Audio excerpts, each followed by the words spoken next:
सोम प्रदोष व्रत कथा। कलयुग के तम में जो भटके उसे शिव का प्रकाश मिले। सोम प्रदोष की कथा सुने तो हर संकट से प्राण मिले।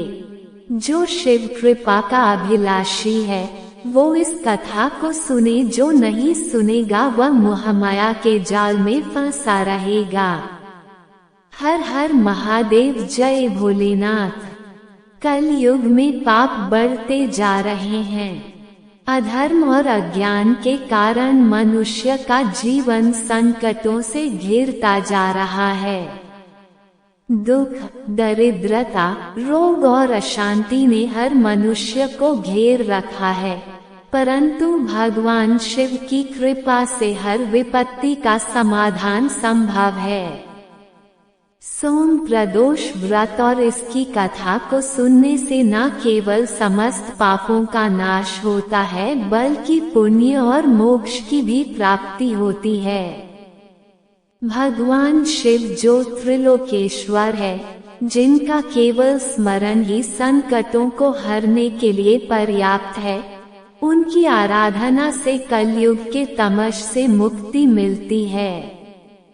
इस व्रत को करने वाला, भगवान शिव की कथा सुनने वाला व्यक्ति कभी किसी संकट में नहीं पड़ता। उसकी दरिद्रता, रोग, संकट, ग्रह क्लेश सब समाप्त हो जाते हैं और जीवन सुख, शांति और समृद्धि से भर उठता है। तो आइए प्रिय श्रोताओं, आज सोम प्रदोष व्रत के इस पावन अवसर पर हम सभी भगवान शिव की इस दिव्य कथा का श्रवण करें और उनके आशीर्वाद से अपना जीवन सुखमय और मंगलमय बनाएं। प्रदोष व्रत की कथा से पहले आपको बताते हैं प्रदोष काल के समय और प्रदोष व्रत की तिथि के बारे में। उसके बाद इस वीडियो के लास्ट में आज आप एक तेजस्वी बालक और शिवलिंग पर जल अर्पित करने से या शिवलिंग का पूजन करने से किन शुभ फलों की प्राप्ति होती है, इस कथा का भी श्रवण करेंगे। आप सभी से अनुरोध है, कथा को पूरा सुनकर कमेंट बॉक्स में हर हर महादेव लिखकर वीडियो को भी लाइक जरूर कर दीजिएगा। इस बार माघ मास के शुक्ल पक्ष का प्रदोष 10 फरवरी दिन रविवार को रहेगा और सोमवार का दिन होने के कारण ये सोम प्रदोष व्रत रहेगा। और इस पवित्र दिन पर भगवान शिव की पूजा करने का शुभ समय यानी प्रदोष काल का समय रहेगा शाम 5:30 बजे से 7:10 तक। तो शाम की पूजा और कथा का श्रवण आप इस समय अवश्य करें। प्रिय श्रोताओं, अब सुनिए सोम प्रदोष की कथा। पौराणिक कथा के अनुसार एक बार एक नगर में एक ब्राह्मणी रहा करती थी। उसके पति का स्वर्गवास हो गया था। अब उसका सहारा उसका इकलौता पुत्र ही था, जिसके साथ वह सुबह से ही भिक्षा मांगने के लिए निकल पड़ती थी। इस तरह दिन भर भिक्षा में मिले हुए अन्न से ही वह अपना और अपने पुत्र का पेट पालती थी। एक दिन घर वापस आते समय ब्राह्मणी को एक बालक घायल अवस्था में मिला। ब्राह्मणी को उस पर दया आ गई और उसे वह अपने घर ले आई। वह लड़का विदर्भ प्रदेश का राजकुमार था। शत्रु सैनिकों ने उसके राज्य पर आक्रमण कर लिया था और उसके पिता को बंदी बनाकर उसके राज्य पर अधिकार कर लिया था। इसलिए वह बालक मारा मारा फिर रहा था। राजकुमार अब ब्राह्मणी और उसके पुत्र के साथ उनके घर में ही रहने लगा और उसके पुत्र की तरह ही पलने और बढ़ने लगा। एक दिन वह ब्राह्मणी अपने पुत्र के साथ राजकुमार को लेकर भिक्षा मांगने के लिए गई हुई थी। वहीं पर अंशुमति नाम की एक गंधर्व कन्या ने राजकुमार को देखा और उस पर मोहित हो गई। अगले दिन वे अपने माता पिता को राजकुमार से मिलवाने के लिए लेकर आए और कुछ ही दिनों के बाद अंशुमति के माता पिता को भगवान शंकर ने स्वप्न में आदेश दिया कि राजकुमार और अंशुमति का विवाह कर दिया जाए। उन्होंने वैसा ही किया। वे विधवा ब्राह्मणी भगवान शिव की परम भक्त थी और सारे प्रदोष व्रत रखा करती थी। उनके प्रदोष का ही प्रभाव था कि राजकुमार ने गंधर्वराज की सेना की सहायता से विदर्भ देश से शत्रुओं को भगा दिया और अपने पिता का खोया हुआ राज्य पुनः प्राप्त कर लिया और सुखपूर्वक जीवन बिताने लगा। राजकुमार ने ब्राह्मणी के पुत्र को अपना मंत्री बना लिया।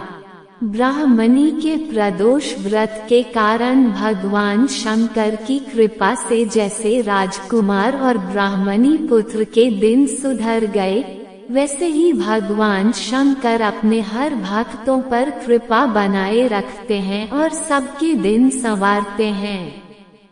इस प्रकार सोम प्रदोष व्रत रखने से अगले पिछले जन्मों के सभी पापों का नाश हो जाता है और सारी मनोकामनाएं भी पूर्ण हो जाती है। अब सुनिए भगवान शिव और एक तेजस्वी बालक की कथा। प्राचीन समय में नर्मदा नदी के तट पर नर्मपुर नाम का एक नगर था। वहाँ पर विश्वनर नाम के एक मुनि रहते थे। वे भगवान शिव के परम भक्त और जितेंद्रित थे। उनका गृहस्थ जीवन बहुत ही सुखी था। एक बार उनकी पत्नी शुच स्मृति ने उनसे कहा कि स्वामी, मेरे मन में बड़े समय से एक इच्छा है।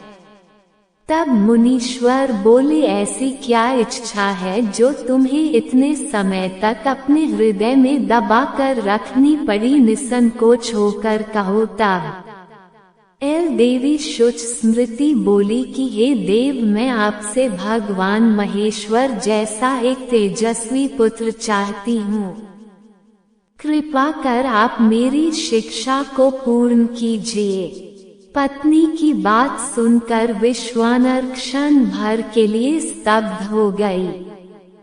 वे सोचने लगे कि मेरी पत्नी ने ये कैसा दुर्लभ वर मांग लिया। ऐसा प्रतीत होता है कि भगवान स्वयं उसकी जिह्वा पर बैठकर बोल रहे हैं। ऐसा विचार करके उन्होंने अपनी पत्नी को आश्वासन दे दिया और वे वाराणसी जा पहुँचे और कठिन तप द्वारा भगवान शंकर के लिंग की उपासना करने लगे। तपस्या करते करते विश्वानर मुनि को 12 मास बीत गए। 13वें मास में एक दिन स्नान करके जैसे ही वे वीरेश लिंग के निकट पहुँचे, उन्हें लिंग के मध्य में एक बालक दिखाई दिया जिसकी आयु 8 वर्ष थी। उसके मस्तक पर पीले रंग की जटा सुशोभित थी और मुख पर मधुर मुस्कान खेल रही थी। उसके सर्वांग भस्म युक्त थे और बहते हुए बालक श्रुति सूक्तों का पाठ कर रहा था। उस अद्भुत बालक को देखकर विश्वानुर मुनि रोमांचित हो उठे और अभिलाषा पूर्ण करने वाले 8 पदों द्वारा भगवान शिव की स्तुति करने लगे। फिर उनकी स्तुति से प्रसन्न होकर बाल रूप भगवान शिव ने कहा, महंते, मैं तुम्हारी तपस्या से अति प्रसन्न हूँ। अब तुम अपने घर जाओ। समय आने पर मैं तुम्हारी पत्नी की इच्छा अवश्य पूर्ण करूँगा। मैं उसके गर्भ से पुत्र रूप में प्रकट होऊंगा और उस अवतार में मेरा नाम बृहस्पति होगा। मैं परम पावन और सभी देवताओं का प्रिय होगा। तब विश्वानर मुनि ने भगवान शिव के बाल रूप को प्रणाम किया और अपने घर वापस लौट गए। फिर समय आने पर समस्त अभीष्टों के विनाशक तथा दोनों लोकों के लिए सुखदायक भगवान रुद्र का शुच स्मृति के गर्भ से अवतार हुआ। उस बालक का जात कर्म करने के लिए स्वयं ब्रह्मा मुनि विश्वानर के घर उपस्थित हुए और उन्होंने उसका नाम रखा गृहपति। इसके बाद विश्वानर ने स्वयं उस बालक को वेदों आदि की शिक्षा दी। जब वह बालक 9 वर्ष का हुआ तो एक दिन देवर्षि नारद उसके दर्शन हेतु विश्वना मुनि के घर पधारे।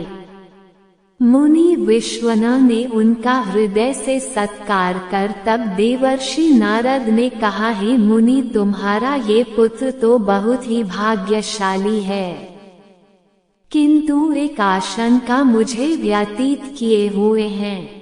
तब विश्वानंद ने चौंक कर पूछा, कैसी आशंका महर्षि? तब महर्षि ने उत्तर दिया, मेरी आशंका ये है कि जब तुम्हारा ये पुत्र 12 वर्ष का होगा तो इस पर बिजली या फिर पानी का भय आएगा। ये बात सुनकर मुनि विश्वानर और उनकी पत्नी गहन चिंता में डूब गई। उन्हें इस प्रकार चिंताग्रस्त हुए देखकर गृहपति ने कहा, पिताश्री, आप चिंतित मत होइए। देवाधिदेव महादेव की कृपा से कुछ नहीं होगा, ये तो कालों के भी काल है। आप मुझे काशी जाने की आज्ञा दे। तब मुनि ने आज्ञा दे दी। काशी पहुंचकर गृहपति नृत्य गंगाजल से पूर्ण 108 कलशों द्वारा भगवान शिव का अभिषेक और शिव मंत्र का जप करने लगे। जब उन्होंने 12वीं वर्ष में प्रवेश किया तो एक दिन इंद्र उनके समक्ष प्रकट हुए और बोले, मैं तुम्हारे तप से प्रसन्न हूँ, अपनी इच्छा अनुसार वर्मा को। तब गृहपति बोले, आप चले जाए इंद्रदेव, मैं पशुपतिनाथ के अतिरिक्त और किसी से वर पाने का इच्छुक नहीं हूँ। वैसे भी आप छल से अहिल्या का सत्य को नष्ट करने वाले पर्वत शत्रु इंद्र ही तो है। बालक गृहपति की ये बात सुनकर देवराज इंद्र को क्रोध आ गया और उन्होंने अपने वज्र से उस बालक को डराया, जिससे गृहपति को मूर्छा आ गई। तभी भगवान शिव ने प्रकट होकर कहा, उठो, जो मेरा भक्त है उस पर इंद्र तो क्या यम भी दृष्टि नहीं डाल सकते। आज से मैं तुम्हें अग्निपथ प्रदान करता हूँ। तुम्हारे द्वारा स्थापित ये लिंग काशी में अग्निश्वर के नाम से प्रसिद्ध होगा। ऐसा कहकर भगवान शिव वही अंतर ध्यान हो गए और बालक गृहपति घर लौट कर आ गए। ये थी तेजस्वी बालक की कथा। सभी मिलकर प्रेम से बोलिए, भोले शंकर भगवान की जय। शिव पुराण के अनुसार किसी गांव में एक गरीब ब्राह्मण अपनी पत्नी और अपने पुत्र के साथ रहा करता था। उसके पुत्र का नाम था सोमदत्त। वह गरीब बूढ़ा ब्राह्मण भी हर दिन नियम से भगवान शिव को जल अर्पित किया करता था, लेकिन उसकी पत्नी ब्राह्मणी को ये सब बिल्कुल भी पसंद नहीं था। दरअसल ब्राह्मणी के अब भगवान से विमुख होने का एक कारण था। पहले तो वह भगवान की भक्ति भी करती थी, सभी व्रत उपवास भी किया करती थी, लेकिन इतना सा कुछ करने के बाद भी उसकी गरीबी दूर नहीं हो पा रही थी। जब ब्राह्मण जवान था तो कहीं से गाथा सुनाकर पूजा पाठ करके कुछ न लाता, उसी से उसका गुजारा हुआ करता था। इतना सब होने के बाद भी ब्राह्मणी इस आस में पूजा पाठ करती कि कभी ना कभी तो उसकी गरीबी दूर होगी। किंतु समय बीतने के बाद भी उसकी पूजा का, उसके किए गए उपवासों का कोई फल नहीं मिला तो वह निराश हो गई। अब उसने भक्ति करनी छोड़ दी थी। अब तो वह ब्राह्मण भी बूढ़ा हो गया था। उसमें इतनी सामर्थ्य नहीं बची थी कि वो गांव-गांव में घूमकर कथा कराए। अब वह बीमार भी रहने लगा। घर में एकलौता वही कमाने वाला था। घर में कमाने वाला कोई और भी नहीं था। ब्राह्मण का बेटा सोमदत्त गुरुकुल में रहकर पढ़ाई किया करता था। अब तो ब्राह्मण के घर में खाने के लाले बढ़ने लगे। ब्राह्मणी ने अपने मन में सोचा कि मैंने और मेरे पति ने भगवान की भक्ति में कभी कोई कमी नहीं रखी। यहाँ तक कि नियम से पूजा पाठ की सभी व्रत उपवास रखे। इतने पर भी भगवान हम पर कभी प्रसन्न नहीं हुए। उन्होंने हमारी कभी गरीबी दूर नहीं की, इसलिए अब मैं पूजा पाठ नहीं करूंगी। अब वह ब्राह्मण देवता को भी पूजा पाठ करने से मना करने लगी। कहने लगती थी कि भोलेनाथ और अन्य देवी देवताओं की पूजा करते करते जवानी से बुढ़ापा गया। लेकिन भगवान ने हमारी गरीबी तो दूर की नहीं, उल्टा अब तो खाने को भी मोहताज हो गए हैं। अरे मेरी हिम्मत नहीं मारी गई थी जो मैंने रात दिन उपवास व्रत किया, जब तक मैं अपने शरीर को सुखा दिया। अब क्या देंगे तुम्हारे शिव जी जो तुम अभी शिवलिंग पर जल चढ़ाते हो। अपनी श्रोताओं ब्राह्मण की इस प्रकार की बातों को सुनकर वह ब्राह्मण फिर भी कुछ नहीं कहता था। उसे तो अपने आराध्य देव भोलेनाथ पर पूरा विश्वास था। अब ब्राह्मण का बेटा भी अपनी शिक्षा पूरी करके गुरुकुल से वापस अपने घर आ गया। अब तक वह थोड़ा बड़ा हो चुका था तो वह अपने माता पिता की सेवा करने लगा। एक दिन की बात है, शिव मंदिर में बैठकर सोमदत्त अपने पिता के साथ पूजा पाठ कर रहा था। वहीं पर वह शिव भक्तों को कथा सुनाने लगा।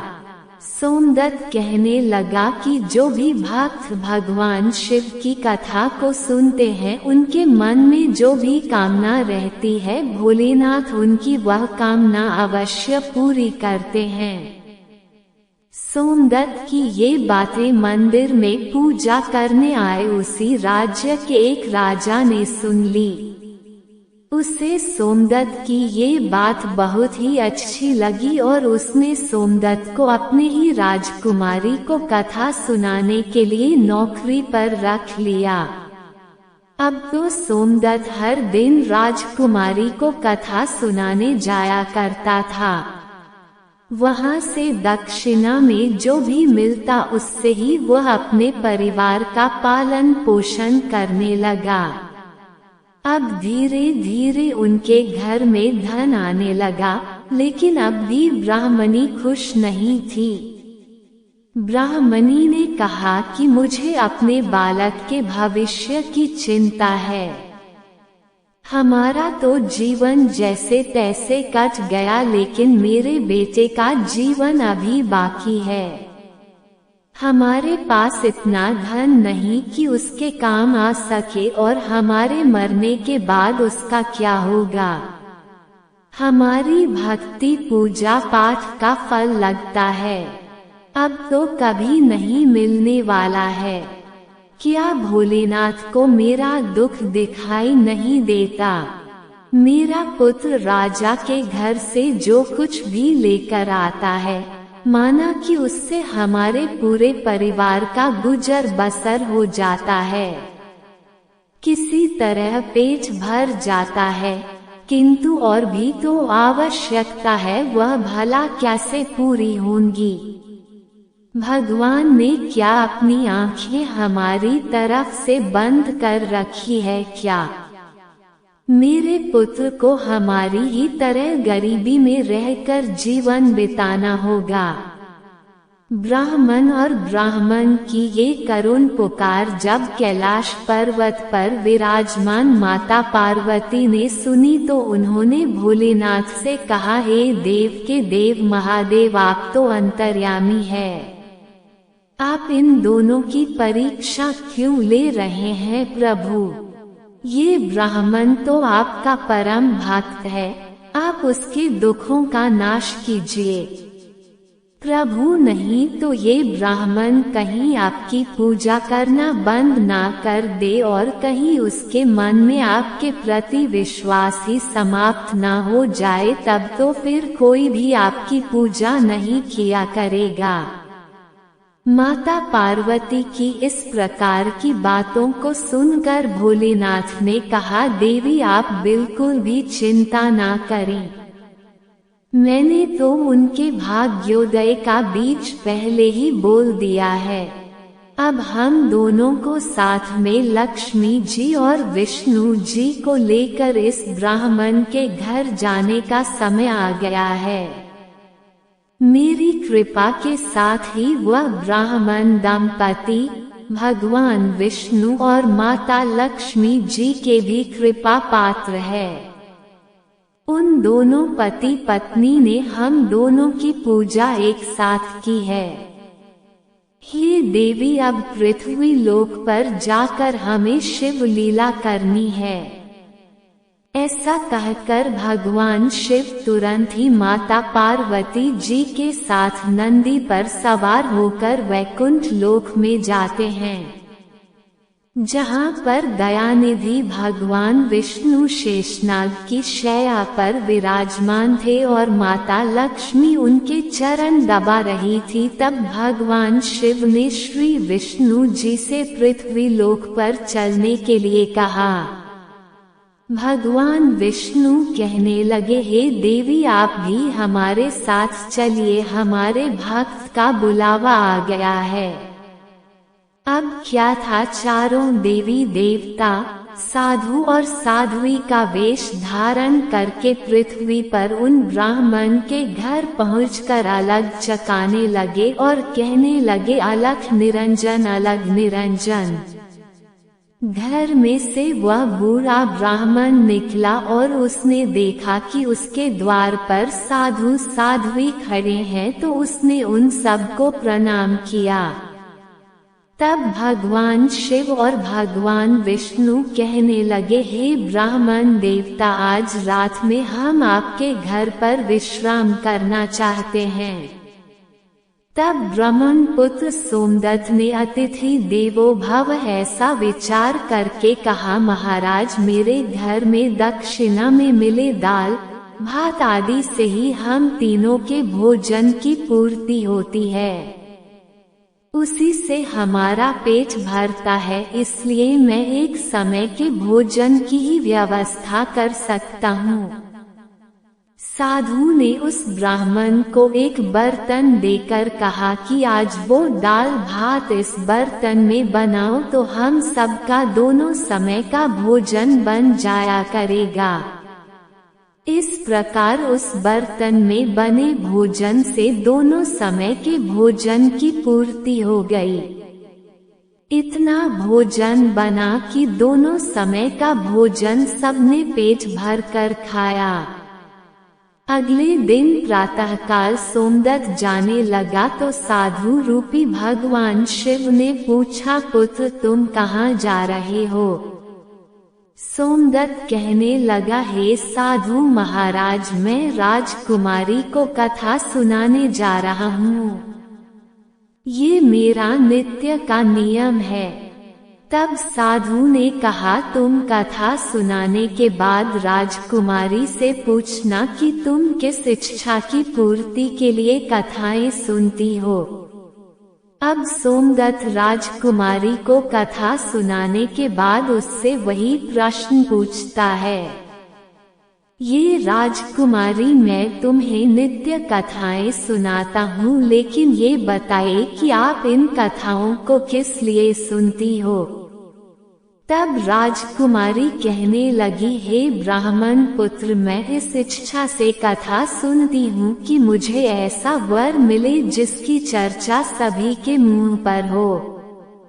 उसके माथे पर चांद और सूरज की रोशनी हो और वह इतना भाग्यवान हो, इतना धनी हो कि उसके कदमों में लक्ष्मी थिरकती हुई हो और ऐसी बारात हो जो आज तक कभी किसी ने देखी ना हो। अब वापस आकर सोमदत्त ने राजकुमारी द्वारा कही हुई सारी बातें उन साधुओं को बताई। अब देखिए, अगले दिन प्रातःकाल जब सोमदत्त कथा सुनाने के लिए जाने लगा तो उन साधुओं ने कहा, पुत्र, आज राजकुमारी से फिर वही प्रश्न करना। वो फिर से तुम्हें कल वाली बातें बताए तो तुम उस समय तुरंत ऐसा कह देना कि जैसा पति तुम्हें चाहिए वैसा तो केवल मैं ही हूँ, और ऐसा कहकर तुरंत वहाँ से चले आना। सोमदत्त कहने लगा, हे साधु महाराज, कहा, मैं एक गरीब ब्राह्मण जिसका घर उसी की दी हुई दक्षिणा पर चलता है, और कहा वह एक राजा की पुत्री, एक राजकुमारी। राजा तो ये जानते ही कि मैंने उसके सम्मुख विवाह का प्रस्ताव रखा है। मुझे और मेरे परिवार को मृत्यु दंड देकर मौत के घाट उतार देगा। इसलिए साधु महाराज, मैं तो ऐसा बिल्कुल नहीं करूँगा। साधु ने कहा, ठीक है, हम तुम्हें परिवार सहित अभिशाप से भस्म किए देते हैं। सोमदत्त तो पहले ही उनके चमत्कार से डरा हुआ था। उसने सोचा कि राजा तो मुझे बाद में मृत्यु दंड देगा, ये साधु महाराज तो मुझे अभी अपने श्राप से भस्म कर देंगे। इसलिए साधुओं को आश्वासन देकर और उनकी बात मानकर कथा सुनाने के लिए मैं चला गया। कथा सुनाने के बाद सोमदत्त ने राजकुमारी से कहा, हे राजकुमारी, कल आपने जो बताया था उसके अनुसार जैसा वर तुम्हें चाहिए वैसा वर तो अकेला मैं ही हूँ। ऐसा कहकर वह तुरंत वहाँ से भाग गया। राजकुमारी के पुत्री को सुनकर एकदम आघात पहुँचा। वह हैरान रह गई। फिर उसने दासी के द्वारा अपने पिताजी को बुलाकर सारी बातें बताई। राजा ने सुना तो राजकुमारी को आश्वासन दिया कि उस उद्दंड ब्राह्मण को उसकी सजा अवश्य मिलेगी। राजा ने तुरंत अपने मंत्रियों से विचार विमर्श किया।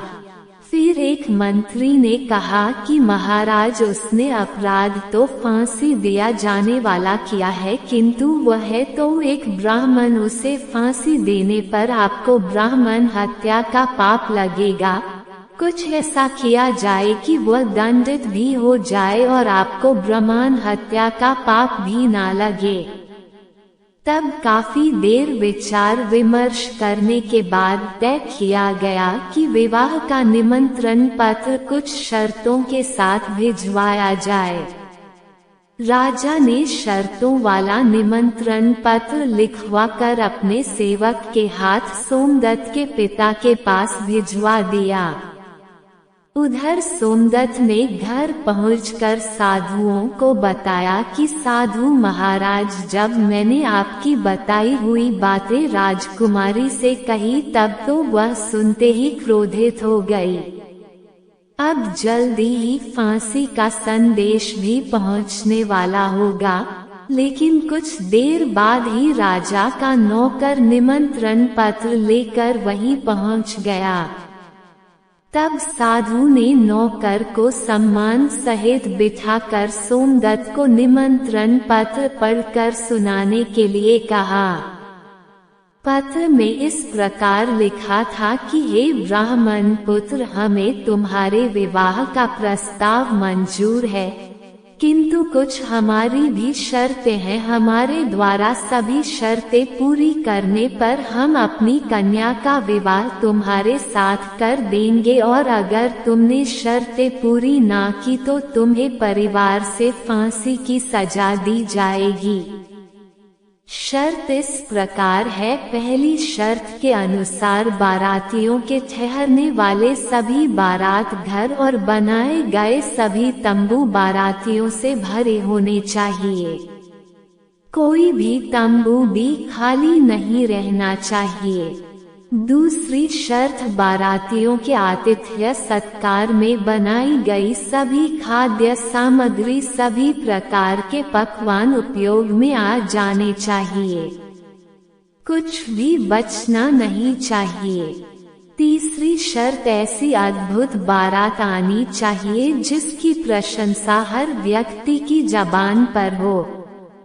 बारात आने पर अगर कोई भी शर्त अधूरी रहेंगी तो बारात में आने वाले सभी बारातियों को भी फांसी की सजा दे दी जाएगी। पत्र पढ़ते ही सोमदत्त तो डर के मारे कांपने लगा। उसे इस प्रकार डरा हुआ देखकर साधुओं ने कहा, पुत्र तुम डरो मत। नौकर को भोजन कराकर पत्र का उत्तर देकर विदा कर दो और पत्र में लिख दो कि हे महाराज, आप विवाह की तैयारियां कीजिए, हम इस दिन बारात लेकर आ रहे हैं। नौकर को भोजन में दाल भात परोसा गया। नौकर की थाली में चमत्कार से 36 प्रकार का भोजन बन गया। विदाई में साधुओं ने, जो कि साधु के वेश में स्वयं भोलेनाथ और श्री हरि विष्णु थे, उस नौकर को मुट्ठी भर धोनी का राख पत्र देकर विदा कर दिया। बाहर आकर नौकर ने मुट्ठी खोल कर देखा तो वह हैरान रह गया कि वो तो राख नहीं बल्कि हीरे मोती है। वो बहुत खुश हुआ। उसने जाकर राजा को वह पत्र दे दिया। राजा ने पत्र पढ़ा जिसमें उसकी सारी शर्तें स्वीकार की गई थी। अब तो राजा हैरान रह गया। सोचने लगा कि वो गरीब ब्राह्मण किसके विश्वास पर ऐसा कर रहा है। क्या कोई दुश्मन राजा उसका साथ दे रहा है? क्योंकि वो तो बहुत गरीब है। हमारी इस तरह की शर्तें तो वो कभी भी पूरी कर ही नहीं सकता। यही सोचकर राजा ने शहर के सारे बारात घर सजवा दिए और बहुत सारे तंबू लगवा दिए।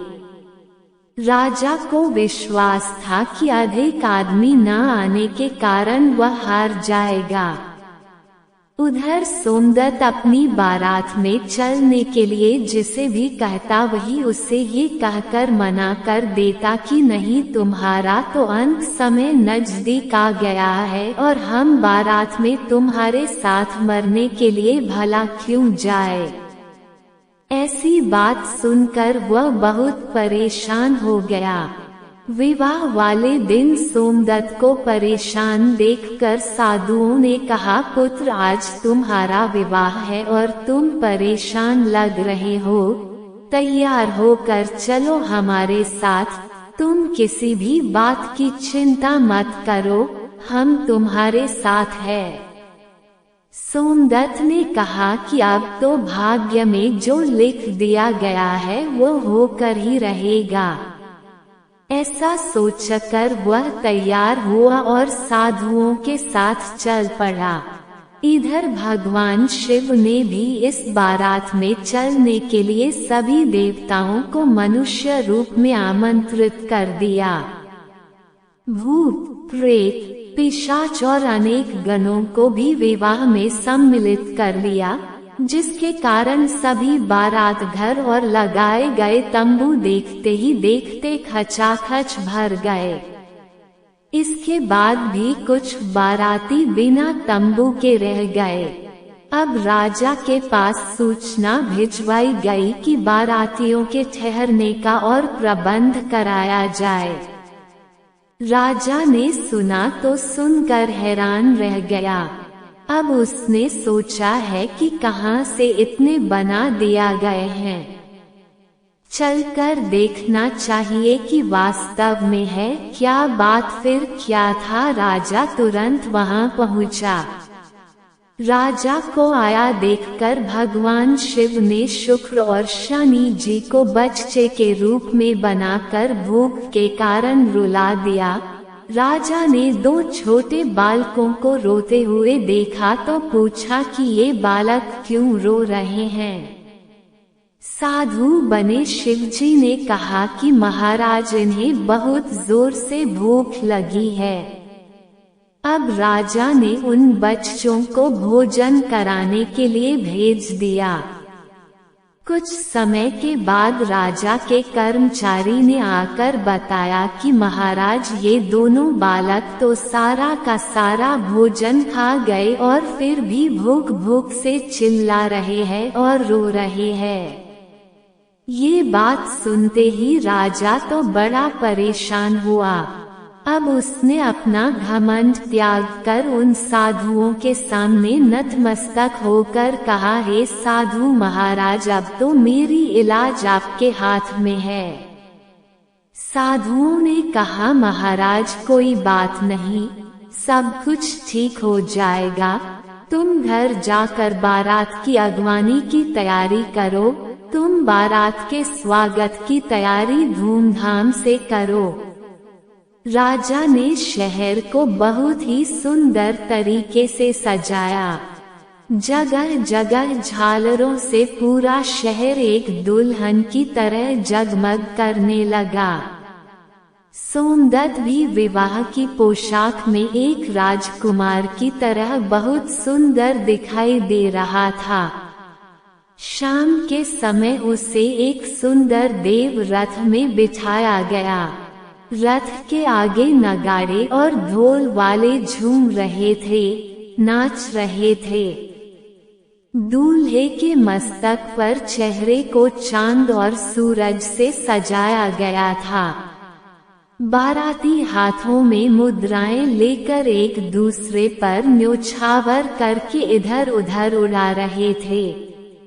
बारात के इस अद्भुत दृश्य को देखकर सभी लोग आपस में कहने लगे, इस ब्राह्मण के भाग्य को तो देखो, इसके मस्तक के चेहरे में चांद, सूरज और फिर चारों तरफ से इस प्रकार धन लक्ष्मी को उड़ा रहा है मानो किसी बड़े राजा की बारात निकल रही हो।